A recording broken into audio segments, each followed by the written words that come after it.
How are you, my great investors? This is your African fruit farming queen, Priscilla Nyairia, all the way from Nyeri County, through Nairobi County to Machakos County.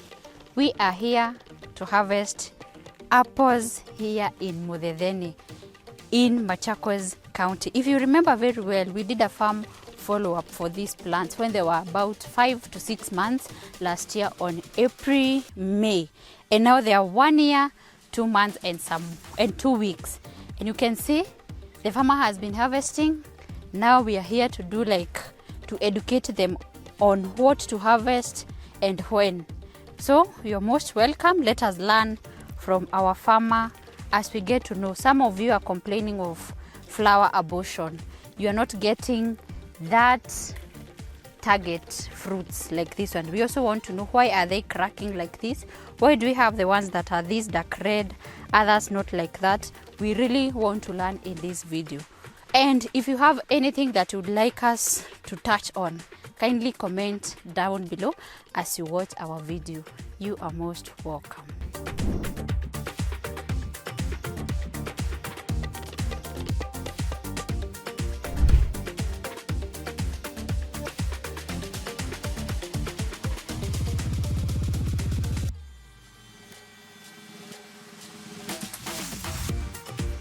As I crunch this Wambogo apple, this work is done and well done by this farm manager here in MUTHETHENI farm. And how are you? Fine, thank you, Priscilla. Yes. Welcome back. Thank you. To our farm. Naona matunda zako zimezaa vizuri. Ndio. How old are these plants? The plants are 1 year, 2 months, 2 weeks. Okay. Yeah, because we planted them on 17th of December 2024. Yeah. So that is like 1 year, 2 months and 2 weeks. Yeah. And I can see that you have been harvesting because we have some fruits that are red, some are almost turning red as a sign of being ready. For how long have you been harvesting these fruits? Our first harvest was January. Okay, so for 2 months. 2 months. Yes. Yeah. All right. Okay. Now, we have seen people who are complaining of their plants are 2 years, others 3 years, and they are not even flowering. Yeah. What have you been doing? And the people who are complaining are not doing that. Tumekuwa tukitumia mbolea. Manuring. Yeah, manuring. Kama jinsi inavyostahili. Okay. Miezi ya kuongezea mbolea ikifika, tunaongeza vizuri. Tuna spray vizuri, tunalimia vizuri. Ukiangalia, there's no weeds. It's clean. We have done a clean job. Okay. So there to manure. Yeah. Umesema miezi ikifika una apply vizuri. That means during the month of adding your manure, you always apply on time. Yeah. What duration of applying? Like after how long do you reapply your manure? 3 months. After 3 months. Yeah. What quantity per plant? We have been using 2 spades. That is manure. 2 spades. That is soil. Okay. Yeah. So you do 2 spade manure, 2 spade soil. Yeah. But again, you see your soil is very fertile. So in some places, I advise people to do 20 kilos of manure and 20 kilos of soil. Yes, after every 3 months. Okay. That's what we advise people to do. Yeah. Then, you have mentioned of spraying. What kind of sprays do you apply to your plants? We normally use organic, fungicide. Okay, so you apply the fungicide. And the pesticide. And pesticides. Yeah. Okay. Now that is for a plant that is like this, that is not even having fruit or flowers. Yeah. What do you apply to your, after the plants are flowering, some people are complaining of flower abortion.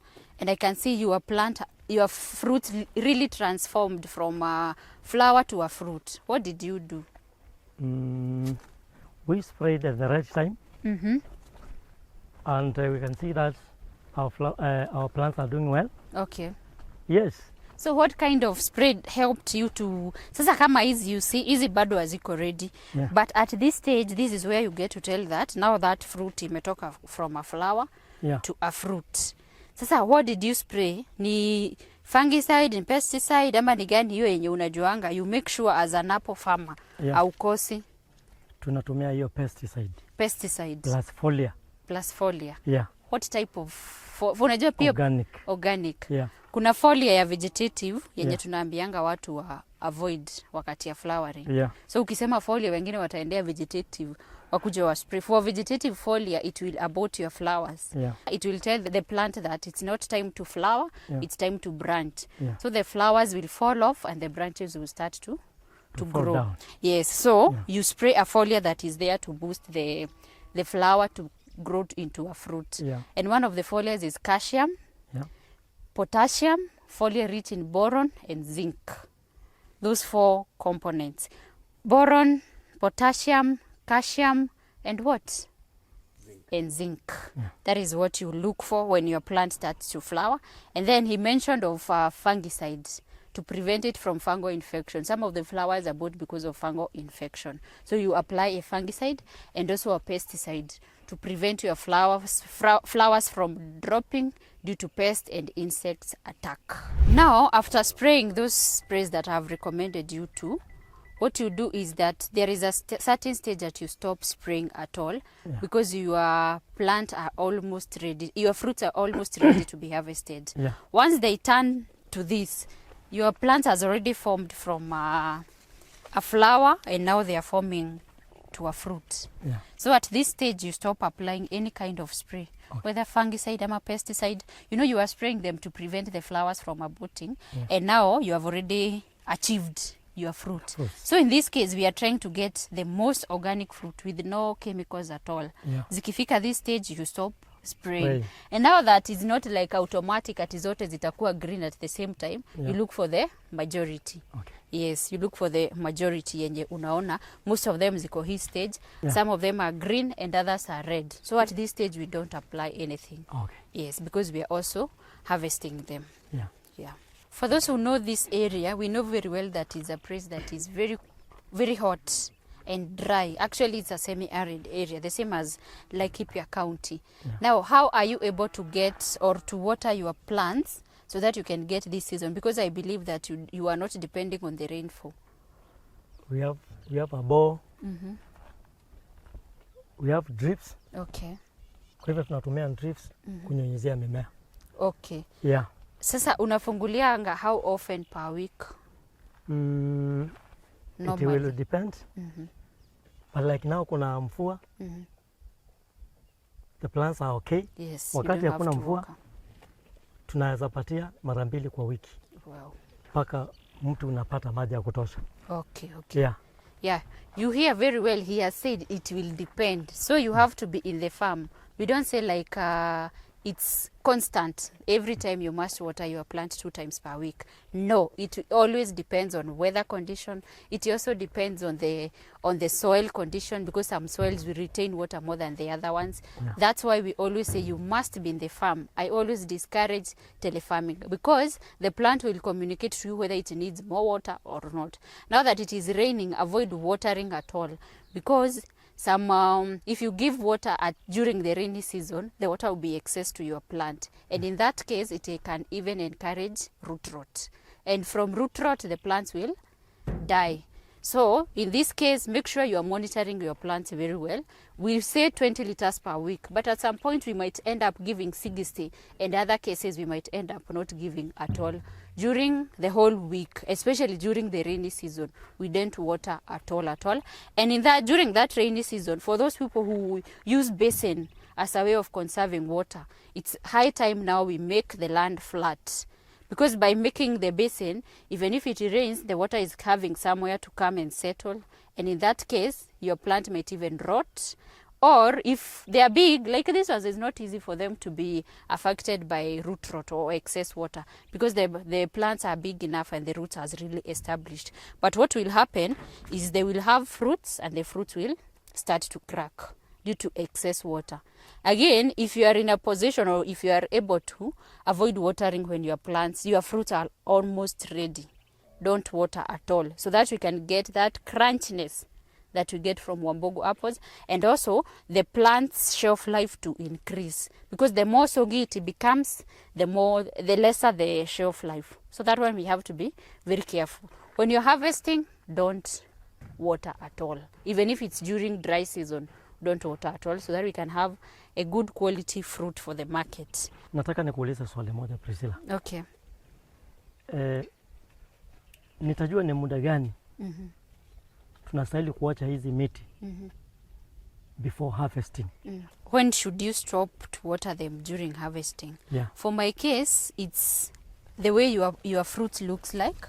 Yeah. If you see them now at this stage, I will use this fruit here. Yeah. You see this one is almost getting ready. Yeah. So if you see it at this stage, this one will only take only 1 week. 1 week. So 1 week or 2 weeks before harvesting, you stop watering. Okay. Yes, that is when you stop watering. Okay. Yes. Sawa sawa. Swali la pili. Tutajuaje kama period of harvesting imefika? Okay, utajua by bado kuangalia matunda zako. Okay. Because in this plant, if I judge it, hii sasa ulichelewa ku harvest. Okay. Because if you see your apples zimeanza kukua this dark red. Yeah. Sasa hii ni sign of being overripe. Ulifaa ku harvest once it is half red. Ile the best ni kama huyu wako hapa. Unaona hii? Ndio imeanza kupata hiyo ka red. But ikiturn this dark red, that one is overripe. Hata ukipeleka kwa market itakaa tu 2-3 days inaanza kurote. How do we harvest now? Okay, how you harvest, you must harvest with this stalk. Okay. And that's why we are saying don't wait for the fruit to be overripe. Kwa sababu ikikuwa overripe haitatoka na kaka stalk. Itakuwa imeshaanza kuroten. The stalk itakuwa imeshaanza kuroten. So what you do is like you twist kupeleka juu hivyo. Unaona hiyo imetoka nako. Not all zenye zitatoka na kastok kakubwa kama hii. Zingine zitatoka na kingine kadogo kama hii. Lakini make sure haujaacha ka air space ibaki hapo ndani. Unaona kama hii. Pia hii ilikuja na kastok bado but ni overripe. So we make sure umetoa na aka kastok to increase your shelf life. Ikiingiza hewa hapa ndani ndio inaanzanga kurote. Nataka niulize swali. Okay. Naona the small plants are giving more yield than the tall plants.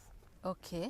Is there anything we can do to the big plants so that they can give yield like the small ones? My question is this. Yeah. I also visited the place and I can see this place is fruiting very well as compared to that part. Yeah. Could it be there is something you are doing different to this plant than and you are not doing the same to the other ones? We are doing the same thing. So you are doing the same thing to all the plants? Yeah.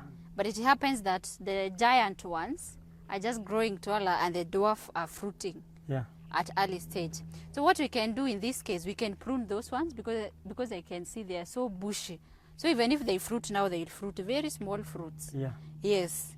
Then I had another question for you before we go to pruning. Yeah. I see your fruits are almost the same size. We don't have smaller ones like this. Very few.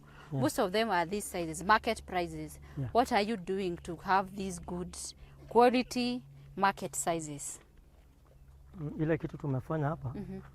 Tumetumia mbolea vizuri. Okay. So you have fed your plant well. Tumezipatia chochote kile zinahitaji. All right. That's why. So the secret is manuring on time. Yeah. Kuna watu who complain, mimi yangu nimeipea kila kitu na hiyo kila kitu alimanyua akipanda tu na mti iko miaka 2. Yeah. So make sure you give manure after every 2 weeks. And ukiona hii shamba it is very clean from weeds. See eti wali clean jana. Every time I visit this farm, it is clean from weeds and also they water well. You can see the drip lines kwa shamba. Usisema umepea kila kitu na unangojeanga mvua. So now we proceed to pruning. Ndio nikuonyesha vile tutakata ziache kugrow kwenda juu.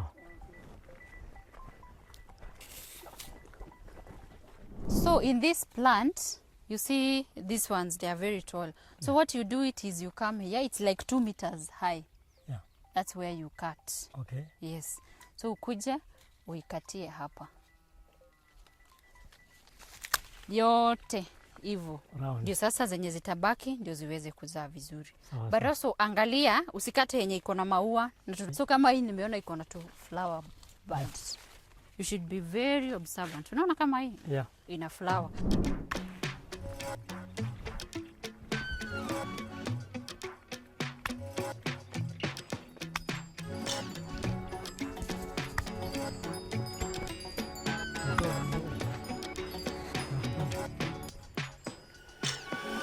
So this is now how you get to harvest. Don't feel the pain. Once we started to cut them, I saw some farmers feeling the pain of cutting the trees, but we're actually doing that for the benefit of our pockets. Yeah, so that's why we are trimming them so that they can start to fruit.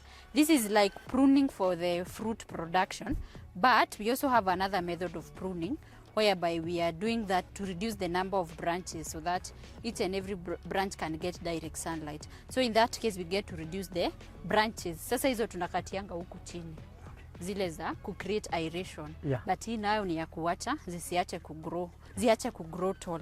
So let's now go to harvesting so that we can actually do whatever we were meant to. And we always say we don't just plant with you, we grow with you, we take you to the market, and this is our long-term friendship, business friendship, isn't it? So sasa to harvest, but kama hizi sasa ni overripe.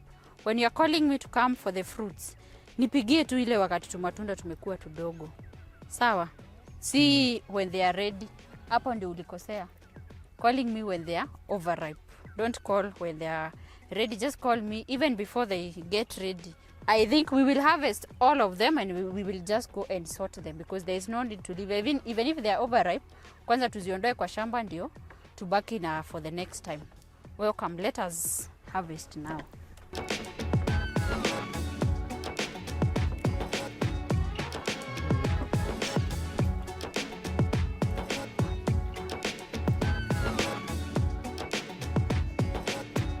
And while harvesting, make sure you are not like dropping them. Usizigongeshe kama mawe, matunda unawekeleanga Pole pole. Pole pole. Ukigongesha, they will start injuring each other and it will loosen your quality.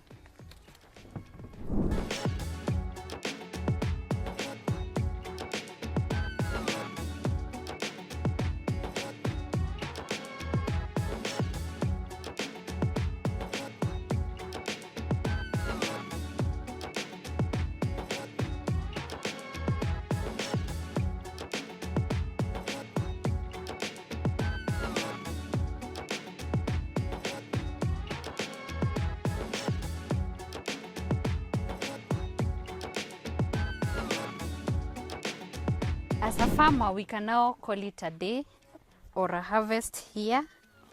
Now that we have actually harvested our apples, you can see we came with crates. They were not enough. We also looked for some. Sacks. They were not enough. So we added even a bucket of this. This is what we want for all farmers coming to harvest good quality fruits. And if you want to contact us, feel free to contact us. You can see we have left some for the farmer to eat and to make juice like these ones that have cracked. For more information, +2547 90 190. And remember, we ship our plants globally. For fruits, we also deliver countrywide for those who want it. After the value addition, that is when we export. But locally, we sell the fresh fruits. This is your African fruit farming queen. Very happy in Ukambani soil. This is in MUTHETHENI. And at least you saw when we had come here previously for a farm follow-up. And now we are here for markets. You are most welcome. And let's journey this journey with you from land preparations to growing the apples up to harvesting the apples, because this for sure is an investment. Thank you very much. Let's go to the market now.